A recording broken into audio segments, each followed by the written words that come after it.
Guys, saa hii kama Chelsea tumekula, yani tumejaa ngori mbaya sana. Na nimesikia pale training Joao Pedro amesema saa hii the next 2 games anataka kupiga hat-trick. Saa hii hata Enzo Fernandez amesema the next 2 games wanataka kufunga bao 10. Chelsea itafunga bao 10. Na the next 2 games leo tuko na Newcastle wachague wao wanakula ngapi. Kwa sababu zile zitabaki unawekea huyo mwingine. Newcastle wakiamua leo kule zao 3. Hiyo next huyo mwingine tunapiga 7. 10 goals in 2 matches. Hiyo tumejiandikia sisi kama the world champions. Hiyo to make history na tuweke adabu kwa hii mchezo wa football. Hiyo kila timu yenye inakuja tu isidhani inakuja kupatana na mnyonge. Sisi ni world champions.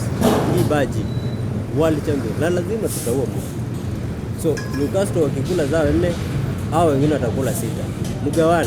Mgawane mchague nani atapigwa pale Stamford. Si mnajua hapa tokangi points, hata akupigangu bao pale Stamford. Itakuwa mbaya. Tupatane masaa ya Newcastle, tuchiche Newcastle, tungoje hiyo PSG. Tukuje tuwalime waondokee mchezo. Alafu tuchukue Champions League yetu safi hiyo.